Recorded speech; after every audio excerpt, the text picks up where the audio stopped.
Virginia Giuffre, empleada y víctima de Jeffrey Epstein en algún momento de su vida, cuenta historias de horror sobre sus propios traumas y tiene información privilegiada sobre las despreciables actividades que tuvieron lugar en Little St. James, la isla privada de Epstein.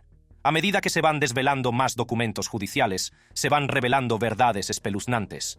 Una de esas verdades que han salido a la luz son los desgarradores detalles de la naturaleza perversa de Jeffrey Epstein, una faceta suya que ponía a toda potencia cada vez que ponía un pie en Little St. James.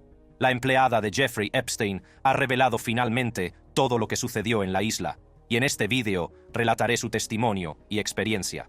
El infiltrado, víctima y empleado.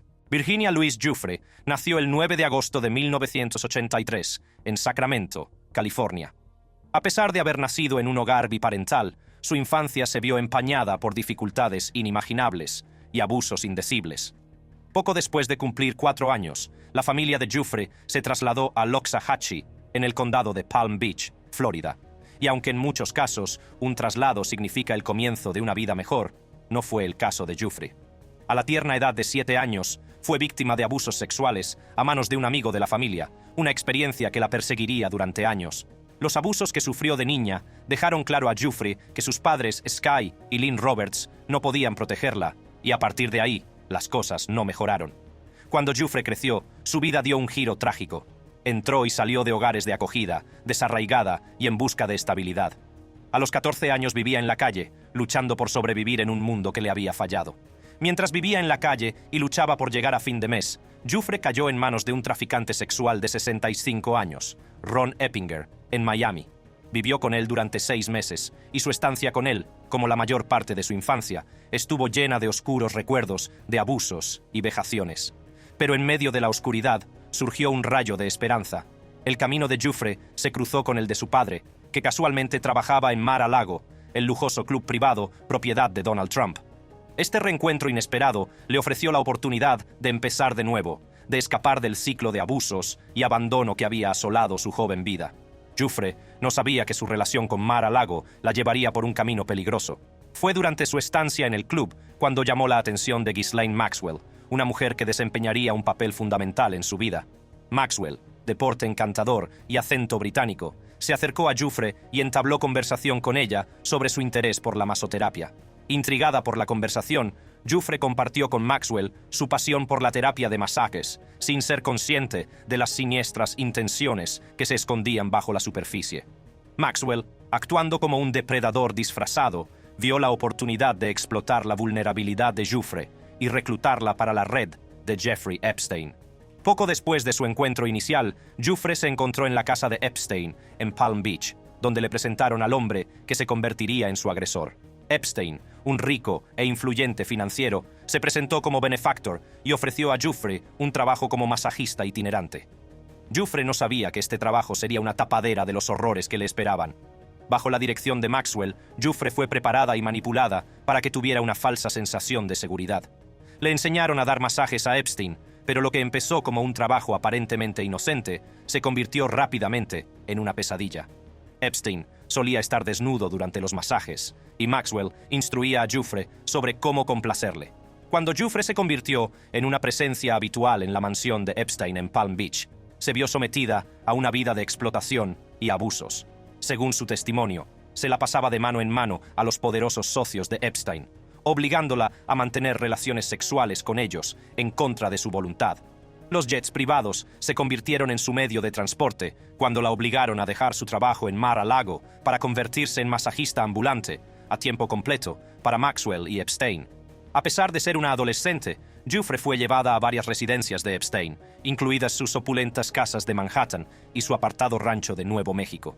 Los abusos no conocían límites, ya que Giuffre fue llevada incluso a la isla privada de Epstein, un lugar donde los ricos e influyentes se entregaban a sus deseos más oscuros. Entre 2000 y 2002, Giuffre se vio atrapada en la red de tráfico sexual de Epstein, donde poderosos individuos se aprovechaban de jóvenes vulnerables. Según ella, fue obligada a mantener relaciones sexuales con varios hombres influyentes, entre ellos el príncipe Andrés, duque de York. Fue una época perversa de mi vida, realmente aterradora. Acababa de ser abusada por un miembro de la familia real. No sabía lo que había pasado. Giuffre tenía solo 17 años cuando le presentaron al príncipe Andrés, que entonces tenía unos 40 años. Los encuentros con el príncipe Andrés habrían tenido lugar en Londres, Nueva York y Little St. James. Según Giuffre, la primera vez que recibió instrucciones de intimar con el príncipe Andrés fue en marzo de 2001. La noche comenzó con una visita al club nocturno Tramp de Londres, en compañía de Epstein y Ghislaine Maxwell. En el club nocturno, conoció al príncipe y bailó con él, un encuentro que ella describe como horrible porque bailaba mal y sudaba encima de ella. Cuando la noche de fiesta llegó a su fin, el grupo regresó a la residencia de Maxwell en Belgravia, y en el camino de vuelta, Maxwell dio instrucciones a Giuffre para que hiciera por el príncipe lo que ella había hecho por Epstein. Giuffre afirmó que tras el encuentro recibió de Epstein la suma de $15,000. Giuffre afirma que fue poco después de su primera vez con el príncipe cuando se tomó esta foto viral en la que aparecen ella, el príncipe y Maxwell. Al hablar de su tercer encuentro con el príncipe Andrés, que tuvo lugar en la isla de Epstein, Giuffre dijo que esta vez no eran solo ella y el príncipe. En su lugar, reveló que varias otras chicas menores de edad, así como el propio Epstein, estaban involucrados. Algunos de los hombres influyentes que Giuffre mencionó entre los socios de Epstein, con los que se vio obligada a intimar, son el gestor de fondos de cobertura Glenn Dubin, el abogado Alan Dershowitz, el político Bill Richardson, el difunto científico del MIT Marvin Minsky, el abogado George J. Mitchell y el agente de modelos de MC2 Jean-Luc Brunel. En un momento u otro, estos hombres han salido a desmentir las acusaciones. En septiembre de 2002, después de años de ser explotada por Maxwell y Epstein, Giuffre hizo un viaje a Tailandia para asistir a la Escuela Internacional de Masaje de Entrenamiento. El viaje a Tailandia fue patrocinado en parte por Maxwell, que compró los billetes para Giuffre y la envió con instrucciones de conocer a una chica tailandesa concreta con la que debía regresar a Estados Unidos. Durante su estancia en Tailandia, Giuffre conoció a Robert Giuffre, un entrenador australiano de artes marciales, y la pareja se enamoró. Poco después de conocerse, los tortolitos decidieron ir más allá y casarse. Con este nuevo acontecimiento, Giuffre se puso en contacto con Epstein y le informó de que había habido un cambio de planes y que ya no volvería a su servicio. También se aseguró de cortar la comunicación tanto con Epstein como con Maxwell, en un intento de disfrutar de su matrimonio y encontrar la curación. Junto con su marido, Giuffre se trasladó a Australia y formó su hermosa familia. Durante unos años, Giuffre llevó una vida tranquila, lidiando únicamente con las cicatrices emocionales y el trauma que le había dejado su relación con Epstein. Pero en 2005, las cosas volvieron a cambiar para ella. La malvada red de Epstein había empezado a desenmarañarse, la policía y el FBI le estaban investigando y solo era cuestión de tiempo que una pista les llevara directamente a Giuffre. Antes de que las autoridades se pusieran en contacto con Giuffre, ella ya sabía que algo iba mal, porque 2 días antes había recibido una llamada de Maxwell, preguntándole si las autoridades se habían puesto en contacto con ella. Al día siguiente, recibió otra llamada, solo que esta vez era del propio Epstein, que quería saber lo mismo. Finalmente, al tercer día, Giuffre recibió una llamada de las autoridades, informándole de que había sido identificada como una de las víctimas de Epstein. Aunque Giuffre no acogió exactamente con los brazos abiertos la idea de hablar con las autoridades, pronto se dio cuenta de que había llegado el momento de buscar justicia. Para ella, esto significaba dar un paso al frente y participar junto a otras víctimas en varias demandas presentadas contra Epstein. Y también significaba presentar algunas propias. En mayo de 2009, Giuffre, aún decidida a que se hiciera justicia, presentó una demanda como Jane Doe 102 contra Epstein, en la que acusaba a Maxwell de reclutarla a sabiendas para una vida de trata sexual cuando era menor de edad. La demanda se resolvió por una cantidad no revelada, pero más tarde se descubrió que el importe del acuerdo ascendía a $500,000. Tras el nacimiento de su hija en 2010, Giuffre se mostró más decidida que nunca, no solo a obtener justicia, sino también a decir su verdad. Empezó a buscar justicia no solo contra Epstein, sino también contra otros hombres, a los que identificó como sus abusadores, incluido el príncipe Andrés. Para Giuffre, sacar a la luz las malvadas acciones de sus agresores es tan importante como obtener justicia en los tribunales, por lo que no es de extrañar que decidiera unir su voz a la de otros supervivientes y empleados de Jeffrey Epstein, para revelar las depravadas actividades que se llevan a cabo en su isla privada, Little St. James. La oscura verdad sobre la pequeña isla de St. James. La pequeña isla de St. James, un paraíso aislado enclavado en las Islas Vírgenes de Estados Unidos, Es un lugar de impresionante belleza y serena tranquilidad. Situada en el Mar Caribe, esta pequeña isla privada encierra un encanto cautivador que oculta los oscuros secretos que antaño acechaban en sus costas. Situada al sureste de su isla vecina, Great St. James, Little St. James es una joya del archipiélago de las Islas Vírgenes. Con una superficie de entre 70 y 78 acres, puede parecer diminuta en tamaño, pero su impacto es de gran alcance. La isla forma parte del subdistrito de East End, St. Thomas, y está frente a la costa sur de la Isla Mayor, St. Si se profundiza en la geografía de las Islas Vírgenes de Estados Unidos, se descubre que estas islas no son meras masas de tierra, sino picos montañosos que surgen de las profundidades del fondo oceánico caribeño. Acantilados junto al mar, bosques frondosos, pequeños arroyos, tierras áridas y playas de arena blanca pintan un cuadro de esplendor natural, todo lo cual se desvanece ante las horribles formas en que Epstein decidió profanar la isla. La pequeña isla de St. James, con su singular topografía, se suma al rico tapiz de este archipiélago. Los vientos alisios, vientos dominantes de este a oeste cerca del ecuador terrestre, dominan el clima y el tiempo local de las Islas Vírgenes. Estos vientos aportan frescura y vitalidad a la isla, al tiempo que modelan su entorno. Durante los meses de invierno, los vientos son más fuertes, acompañados de menos precipitaciones. En cambio, los meses de verano traen vientos más ligeros y lluvias más abundantes, que nutren la vibrante flora que adorna la isla Little St. James. La ubicación de Little St. James Island aumenta su atractivo. Enclavada en el Mar Caribe, es un remanso de aislamiento y privacidad. Las aguas azules que rodean la isla crean una sensación de serenidad, invitando a los visitantes a escapar del caos del mundo exterior. Lo que muchos no notan es que el agua aparentemente tranquila hace tanto para mantener a los visitantes atrapados como para calmar los nervios. La proximidad de la isla a St. Thomas, un bullicioso centro de actividad y cultura, contrasta con la tranquilidad que se respira en Little St. James. Esta dualidad hace que la isla resulte aún más intrigante. La geografía y la ubicación de la isla de Little St. James preparan el terreno para una historia de contrastes. Su belleza natural y su entorno idílico ocultan la oscura verdad que se esconde bajo la superficie. Entre 1998 y 2019, esta pequeña isla privada, propiedad del pederasta estadounidense Jeffrey Epstein, se convirtió en escenario de crímenes inconfesables. Conocida por los de la zona como Isla Epstein, Isla del Pecado e Isla de los Pedófilos, Little St. James sirvió de patio de recreo para ricos y poderosos, donde se entregaron a actos inimaginables.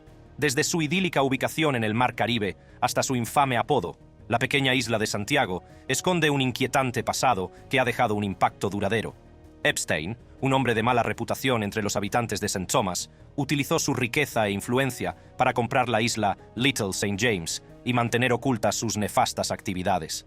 En apariencia, era conocido por su filantropía y sus donaciones a St. Thomas, que le permitieron establecer contactos con personas influyentes de la zona y mantener cierto secretismo. Pero a pesar de ello, los lugareños intuían que algo iba mal y no querían saber nada de él. A pesar de sus donaciones y sus intentos de mantener una imagen positiva, la verdadera naturaleza de Epstein acabó saliendo a la luz cuando empezó a circular la noticia de que era un delincuente sexual registrado. Aunque Epstein hizo donaciones a funcionarios y escuelas de las Islas Vírgenes, sus acciones empañaron su reputación en la zona. Los habitantes conocían la verdad que se ocultaba tras la fachada de filantropía y se percataron de los intentos de Epstein de comprar su silencio. Su isla, antes considerada una escapada de lujo, se convirtió en un símbolo de oscuridad y depravación. Desgraciadamente, Epstein mantuvo la guardia alta todo el tiempo, por lo que, aunque las sospechas siguieron sobrevolando, nada pudo confirmarse, nadie sabía con certeza lo que ocurría más allá del muelle.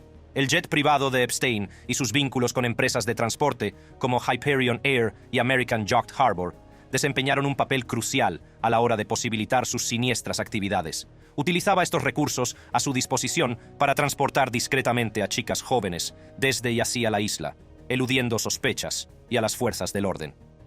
Para llegar a Little St. James con sus víctimas menores de edad, Epstein volaba en su jet privado a St. Thomas y luego transportaba a todas a St. James utilizando 2 helicópteros de Hyperion Air. Como tenía participaciones en Hyperion Air, Epstein tenía influencia para exigir la mayor privacidad posible, lo que significaba el uso de un mínimo de personal. Aún así, un puñado de controladores aéreos y personal del aeropuerto que consiguieron acercarse lo suficiente han declarado que no era raro que las compañeras de viaje de Epstein fueran chicas menores de edad que parecían preadolescentes. Cuando las autoridades locales intentaron investigar estas afirmaciones o simplemente observar lo que ocurría en Little St. James, fueron detenidas en los muelles e informadas de que la isla era propiedad privada y, por tanto, no se les permitiría la entrada. La propia isla, con sus lujosas villas y sus impresionantes paisajes, era el escenario perfecto para los atroces actos de Epstein. Era un lugar donde los ricos y poderosos podían satisfacer sus deseos más oscuros sin temor a las consecuencias.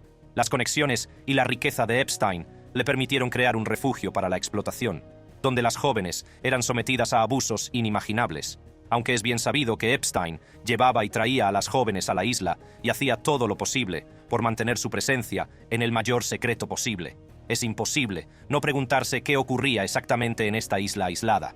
¿Cómo la utilizó Epstein para llevar a cabo sus atroces actos?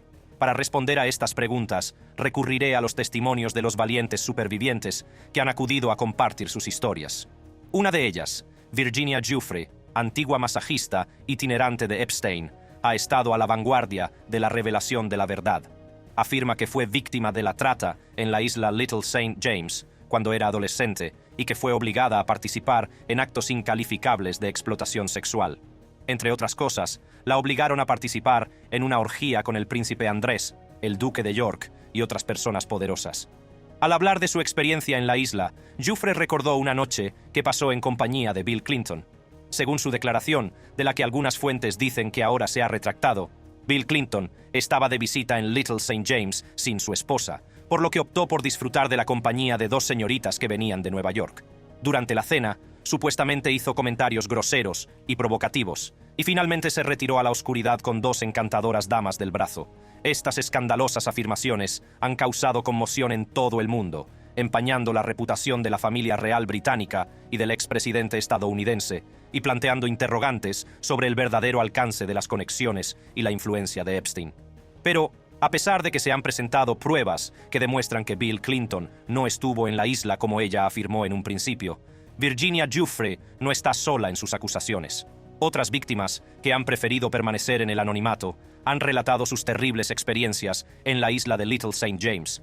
Cuentan historias de abusos, manipulación y total desprecio por su bienestar. Una víctima de 15 años estaba tan desesperada por escapar que intentó nadar hasta ponerse a salvo. Otra víctima dijo que Epstein la llevó a su despacho y procedió a violarla. También recuerda haber estado atrapada en su dormitorio, paralizada por el miedo, porque Epstein tenía una pistola atada a la pata de la cama. Los relatos de las experiencias de estas mujeres pintan un cuadro escalofriante de las profundidades de la depravación de Epstein, especialmente en el único lugar que lo protegía de las miradas indiscretas de las fuerzas del orden. En marzo de 2022, unos 2 años después de la muerte de Epstein, Little St. James y el vecino Great St. James se pusieron a la venta por $125 millones. Un abogado de la herencia de Epstein explicó que el dinero obtenido de la venta se utilizaría para resolver una serie de demandas pendientes. Poco más de un año después, en mayo de 2023, el multimillonario Stephen Dekoff, bajo su firma SD Investments, anunció la adquisición de las islas Great St. James y Little St. James por un total de $60 millones. A pesar de que ahora está en nuevas manos, los oscuros secretos de la isla Little St. James siguen atormentando a quienes conocen su inquietante pasado. Sirve para recordar el poder y la influencia que pueden ejercer los ricos y la necesidad de que se haga justicia. Los espeluznantes detalles que rodean las actividades de Epstein en la isla son un crudo recordatorio de las profundidades de la depravación humana y de la importancia de arrojar luz sobre tales atrocidades. Hombre o monstruo, las acciones de Epstein en su isla privada son desgarradoras, pero para comprender realmente el alcance de su depravación, hay que remontarse a su vida para determinar si era un hombre o un monstruo. Nacido y criado en las bulliciosas calles de Nueva York, Jeffrey Epstein tuvo una educación aparentemente ordinaria. Nadie podía imaginar que este joven sin pretensiones se convertiría en una de las figuras más notorias de la historia reciente. La trayectoria de Epstein comenzó en el campo de la educación. Comenzó su carrera como profesor en la prestigiosa Dalton School de Manhattan. Conocido por su inteligencia y carisma, Epstein no tardó en impresionar tanto a sus alumnos como a sus colegas. Sin embargo, Epstein pronto se dio cuenta de que la enseñanza no era su verdadera vocación. Tenía sed de algo más, algo que le permitiera amasar riqueza y poder. Este interés por hacer dinero, alimentado por el hecho de que algunos alumnos y padres de su escuela se habían cansado de su conducta poco ética e inapropiada con las alumnas, empujó a Epstein a aventurarse en el mundo de las finanzas. Mientras trabajaba como profesor, Epstein era conocido por prestar especial atención a las alumnas, trataba a sus estudiantes más como amigos, y en una ocasión se presentó en una fiesta en la que bebían menores de edad. Antiguas alumnas de la escuela en la que Epstein había trabajado como profesor también afirman que tenía la costumbre de flirtear con chicas menores de edad. Epstein se incorporó al conocido banco de inversiones Bear Stearns, donde perfeccionó sus conocimientos financieros y se hizo un nombre en el sector. Su excepcional perspicacia y su habilidad para desenvolverse en el complejo mundo de las altas finanzas llamaron rápidamente la atención de sus colegas. Tras ascender con éxito en Bear Stearns y pasar de asistente junior de bajo nivel a operador de piso y socio comanditario en unos 4 años, Epstein tuvo que marcharse tras ser declarado culpable de una infracción Reg D. Poco después de abandonar Bear Stearns, Epstein creó su propia empresa de consultoría Intercontinental Assets Group Inc., IAG. La empresa se especializaba en ayudar a los clientes a recuperar el dinero robado a corredores y abogados fraudulentos. La naturaleza del trabajo de Epstein y su experiencia le brindaron la oportunidad perfecta para conocer a numerosas personas influyentes, entre ellas la actriz y heredera española, Ana Obregón. Obregón se puso en contacto con Epstein y este, a su vez, le ayudó a recuperar los millones de su padre en inversiones perdidas, que habían desaparecido cuando Drysdale Government Securities se hundió a causa del fraude. Fue durante esta época cuando Epstein empezó a cultivar un círculo social de élite, codeándose con famosos, políticos, multimillonarios y estrellas académicas. Sus contactos serían decisivos en su ascenso a la fama y el poder. A medida que crecía la riqueza de Epstein, también lo hacían su ambición y su apetito por un estilo de vida lujoso. Adquirió numerosas propiedades, entre ellas una mansión en Nueva York y una isla privada en el Caribe. Estas opulentas residencias se convertirían en el telón de fondo de sus atroces crímenes. Tras la fachada de riqueza y poder, Epstein dirigía una sofisticada red de tráfico sexual que explotaba a jóvenes vulnerables para satisfacer sus retorcidos deseos. Las víctimas de Epstein, a menudo menores de edad y procedentes de entornos desfavorecidos, eran atraídas a su red de manipulación y abuso con promesas de dinero u oportunidades. Se aprovechaba de su vulnerabilidad, utilizando su riqueza e influencia para captarlas y controlarlas. Aunque engañaba a sus víctimas con métodos diferentes, la mayoría de ellas eran atraídas con técnicas similares. Una vez que la víctima tenía una falsa sensación de seguridad y se sentía cómoda con Epstein, este la invitaba a su sala de masajes y le pedía que le diera un masaje, prometiéndole una importante suma de dinero como pago. Durante el masaje, Epstein se desnudaba por completo y hacia la mitad del mismo, las cosas daban un giro horrible y terminaban con la incauta chica violada. Para fomentar sus actividades delictivas, se cree que Epstein organizaba encuentros entre chicas jóvenes y sus amigos influyentes. No solo proporcionaba a las chicas, sino que también ofrecía sus propiedades para que sirvieran de punto de encuentro. En lo que solo puede describirse como un giro enfermizo, Epstein instaló cámaras ocultas en sus propiedades, en un intento de captar sus encuentros sexuales con sus víctimas y los encuentros de sus amigos famosos. Estas grabaciones le servían de seguro y le permitían chantajear y manipular a los implicados. La red de facilitadores y reclutadores de Epstein desempeñó un papel crucial en su operación. Una de las figuras clave fue la socialité británica Ghislaine Maxwell, que supuestamente ayudó a conseguir y preparar chicas menores de edad para la explotación sexual de Epstein. Muchas de las chicas que se convirtieron en víctimas de Epstein, entre ellas Virginia Giuffre, confesaron que Ghislaine Maxwell fue su primer punto de contacto. Utilizando su personalidad encantadora y su tono tranquilizador, Maxwell se acercaba a las víctimas potenciales y entablaba conversaciones con ellas. Les hacía creer que realmente se preocupaba por ellas y por sus sueños, cuando en realidad les prestaba atención para poder encontrar la forma de manipular a la incauta utilizando la información. Las conexiones de Epstein con personas poderosas, entre ellas políticos, empresarios y famosos, plantearon interrogantes sobre quién pudo estar implicado o hacer la vista gorda ante sus delitos. Mientras que algunos han negado cualquier delito, otros se han enfrentado al escrutinio y a las reacciones públicas. Las actividades delictivas de Epstein acabaron por alcanzarle. En 2005 fue acusado de abusar sexualmente de menores, lo que provocó su primera detención y el subsiguiente proceso judicial. Sin embargo, Epstein consiguió llegar a un controvertido acuerdo en 2008, declarándose culpable de proxenetismo. Este escandaloso giro de los acontecimientos se tradujo en una condena escandalosamente indulgente de solo 13 meses de prisión. Las circunstancias que rodearon la declaración de culpabilidad de Epstein provocaron la indignación pública y suscitaron dudas sobre la integridad del sistema de justicia penal. Muchos se preguntaban cómo un hombre con delitos tan atroces podía escapar a las graves consecuencias. A pesar de su condena, Epstein siguió moviéndose en círculos influyentes, manteniendo conexiones con personas poderosas, incluidos los expresidentes Bill Clinton y Donald Trump. Su capacidad para eludir graves repercusiones por sus actos no hizo sino alimentar el escrutinio público.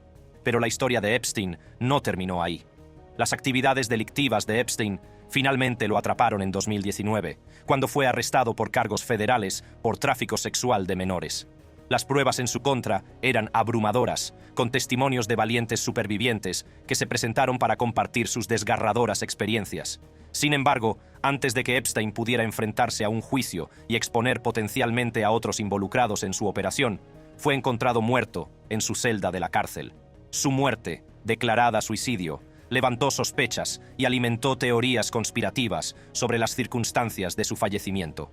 A pesar de la muerte de Epstein, la investigación sobre sus actividades no terminó. Las autoridades han seguido buscando justicia para sus víctimas y descubriendo todo el alcance de sus operaciones. Con este fin, se han desclasificado varios documentos relacionados con el caso que estaban sellados. Los documentos desvelados han proporcionado información valiosa sobre el alcance de sus delitos y las personas que pueden haber sido cómplices. Las supervivientes de los abusos de Epstein han demostrado una fuerza y una resistencia increíbles en su búsqueda de justicia y de la rendición de cuentas de los responsables. Su valentía ha desencadenado un debate mundial sobre la importancia de proteger a las personas vulnerables y desmantelar los sistemas que permiten la comisión de delitos tan atroces. La historia de Jeffrey Epstein es un escalofriante recordatorio de la oscuridad que puede esconderse tras la riqueza, el poder y la influencia. Expone la urgente necesidad de un cambio sistémico y de la protección de los miembros más vulnerables de la sociedad. El alcance de la depravación de Jeffrey Epstein es realmente espantoso, y con cada serie de documentos que se desvelan, el mundo se enfrenta a nuevas verdades espantosas sobre una de las figuras más influyentes de Estados Unidos. Vea el siguiente vídeo en su pantalla